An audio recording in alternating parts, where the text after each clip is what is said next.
Hello, guys. I will not keep you in suspense. Let's start with what we're all here for. A verdict has been in the Solomon versus Zero Dark Tony case. And guess what? I'm not going to beat around the bush.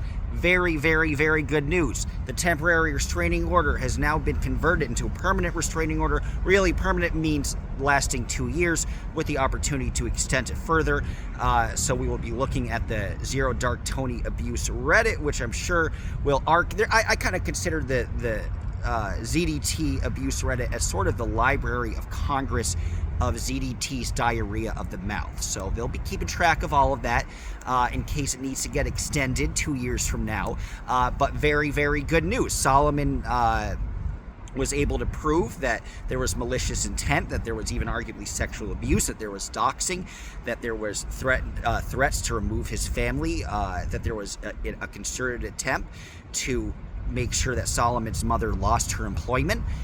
It was a myriad of things. So first, I guess we'll start off with a general crux of the case, and then, of course, as I usually do, I'll try to read word for word, which is going to be a little more choppy. Before we start, guys, if you appreciate all the efforts, as always, I've mentioned, and you've seen the sorry state of my motel room. If you want to contribute for motels, we got Josiah coming up, we got Danny coming up, so my GoFundMe and Cash App and Venmo are all up there if you're interested. So what essentially happened?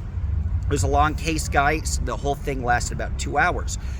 It started off a little shaky because the judge, Melanie Okoa, wanted proof that the stupid video game character was Zero Dark Tony, and that Zero Dark Tony was actually Anthony D'Amato. There needed to be subsequent videos gathered to show a picture of his ugly visage to confirm that he is indeed the man making the video. So she expressed consternation about that. They got off to a poor start because the doxing didn't necessarily have that much of a sway because in today's inside baseball internet age, if you're a little older, the judge couldn't really understand a lot of that. So she kind of put the kibosh on that argument somewhat fairly early on. But then once the meat happened and they got to very specific quotes that ZDT said, and I'll rehash it again once I pick up the notebook, but long story short, they unearthed a quote. The TRO essentially finally fell down to 3 key quotes. One of the quotes being, I'm sure he can't wait, ZDT waiting until Solomon turns 18, then he says he's going to beat him up. That was a big thing. The other one was a sexual comment, the Nevada thing about when it's okay to have sex with a kid if they're in Nevada for some reason. Again, Tony knows the letter of the law in that regard, and it's pretty obvious to figure out why. So that was, that was one of them. And then the other one was his directives to call CPS, directives to make sure that Solomon's mother would not continue working at her place of employment. So Solomon's mother was very effective as well as Solomon in really winnowing down something to make it digestible. So again, with all of these court cases, you always kind of want to winnow it down to 3 key points. Before I go into the video, I do want to slightly apologize. People say were annoyed that I was calling ZDT homophobic. Of course, there's nothing wrong with being gay, but I was comparing him to Ted Haggard, the preacher who, because he was gay, he built his career spewing vitriol against the LGBTQIA community. But what I realized is I don't think Tony is closeted, because I saw a video of Tony, and I rarely ever watch him, but I saw these octopus-like tentacles protruding from the back of his head, from below his out-of-fashion trucker hat. It's like a black octopus was just hanging out aside from his head, and I realized it was his hair, and he was really a love child between Joe Dirt and the Crypt Keeper. And if somebody's like that, they can't be gay, because gay people have some semblance of style. So I do take that back, and ZDT doesn't have any style, and again, looks like a homeless version of the Crypt Keeper mixed with Joe Dirt. So I apologize about that, although pretty sarcastically, I might add. So we'll get into some of the meat of the case, and I'll try to quote back as best as I can. So again, we talked about the doxing situation. The judge said, so he doxed you? And Solomon said, yes, he posted on the YouTube. And then the judge said, well, what was posted? And Solomon says, my 5150, he knows where I live, and the police have showed up for calls. So the swatting was a big thing. So she talks about how the swatting played into her decision to grant this restraining order. And then Solomon's mother said, on July 19th, he docs medical records to threaten me not to show up at court. He called the chiropractic board, Solomon's mom's a chiropractor, to remove my license. And then the judge says, well, what info of yours did Tony post? And then his mom replies, again, telling people to contact the chiropractic board, posting that number, posting my personal name. And then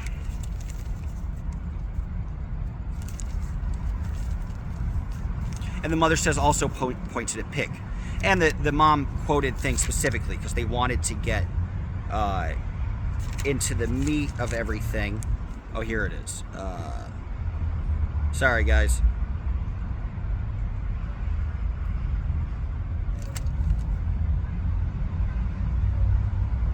Yeah, so before that, with the doxing, there was some conversation. She said, how do you know ZDT?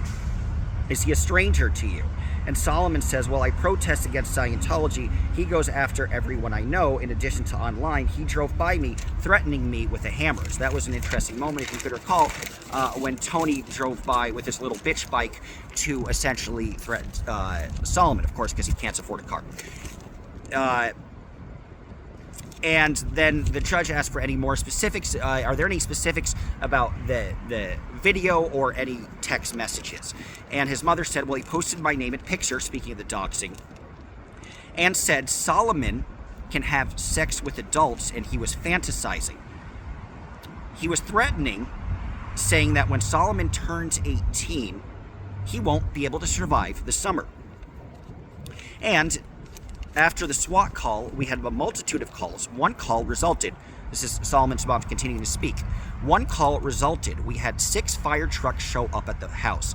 Police say they got a call from somebody hearing gunshots and screaming from my house. And the judge says, the ones I'm most interested are the videos where he shows the picture. And it continues to talk about Solomon. Then they show the video evidence. This is a video quoting ZDT. He said, I had a dream about raping Solomon in Nevada last night. Dude actually said this. He said, I'll make fun of this little see you next Tuesday every day. He's getting swatted because he couldn't keep his mouth shut about me. Great direct quote used to hurt him. So good job throwing up on yourself, my friend. And the judge says, but he doesn't refer to anybody by name. And then they show another one.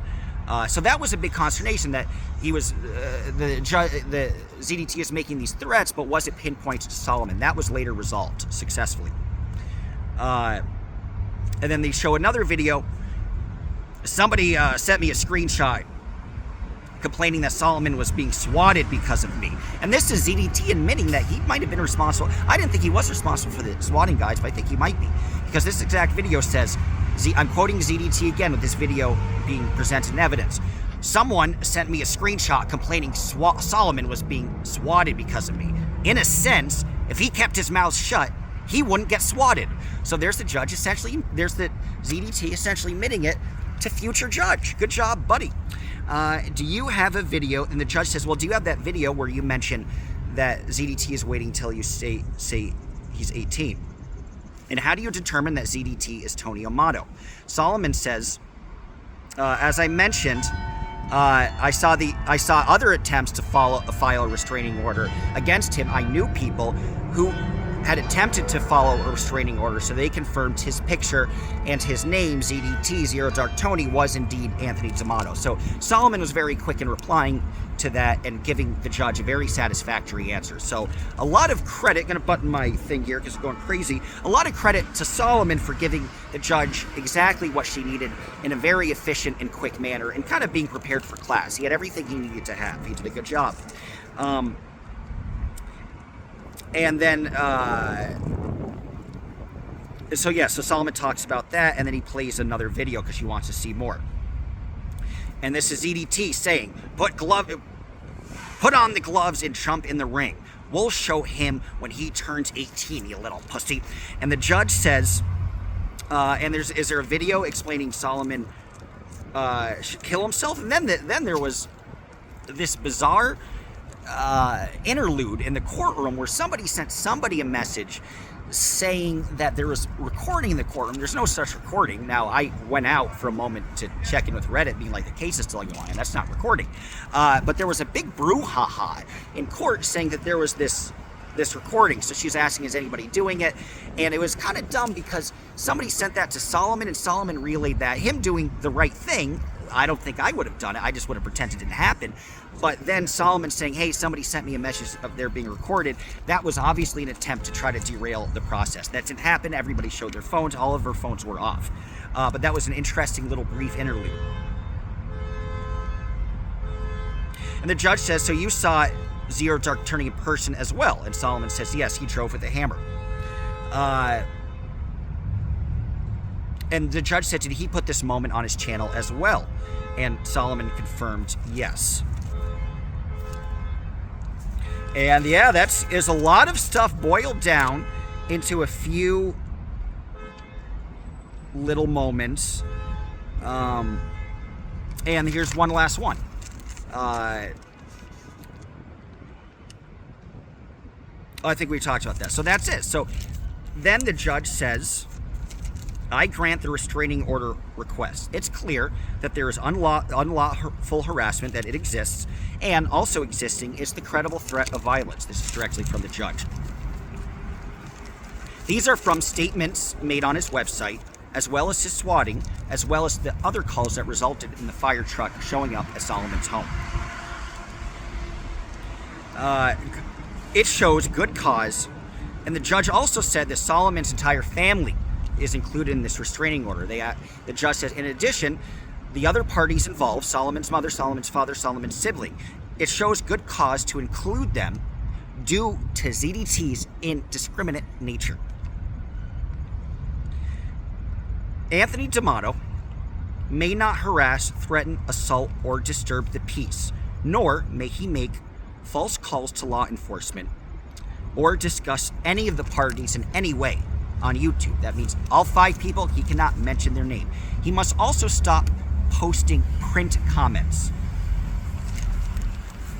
Whole kit and caboodle, guys. Not only does ZDT have to physically stay away from the guys, which is obvious, ZDT cannot mention Solomon nor any of his family members on his video, nor can he mention them in any text comments. So pure silence, and thank you guys. We won this case. Solomon won this case. I appreciate all your support, and this sets a great precedent because ZDT has been attacking my friends. He's been going after them, and I hope that they see that this sets a precedent that Zero Dark Tony has been committing verbal abuse, and that he has been threatening people and has been tampering with their employment and really causing real effective damage. Now, I could care less. So guess what, ZDT, if you're watching it, I'm not going to try to take your video down, dude. If you want to talk shit about me yet again, you're more than welcome. I'll just serve it back, and it'll be mano-y-mano. And that's the whole thing. That's why I kind of want to fuck with ZDT, because it's like, dude, just pick on somebody your own size who can handle it. And yesterday, ZDT had a great video where he rewatched some of my live, insulting me the whole time, but of course I can handle it. And I want to bring this up, guys, just so you could understand, just so this could be served in the archive, as how illegitimate and out of thin air and out of nowhere his attacks are. Because a lot of my friends understandably don't want me to mention, nor do they want to rehash the attacks. But if anybody thinks that ZDT has any shred of credibility in any of his attacks, let me kind of tell you the structure as to how he attacks people from somebody who is actually unafraid of rehashing his attacks and breaking them up for the point of evidence to really delegitimize him. So he did he said I had powder, I had cocaine on the desk of my motel room, and he's saying, look, he has powder, he has cocaine, he's a crackhead.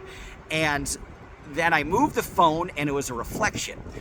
So that was out the window. And then he says, well, I saw it somewhere else. No, not that. I wasn't looking at that. I was looking at the other one.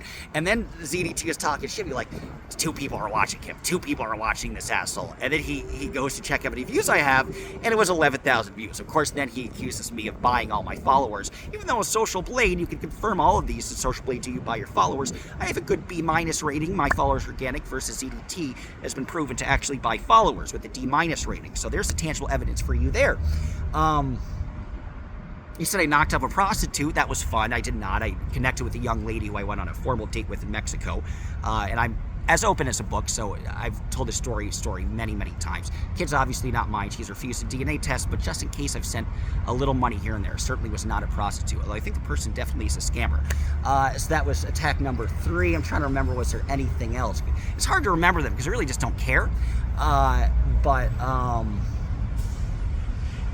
Yeah, so as the views is all that stuff. But I want to give you a great example of how he accuses people of being drug addicts. He accuses people of selling drugs. And it's all shit out of thin air.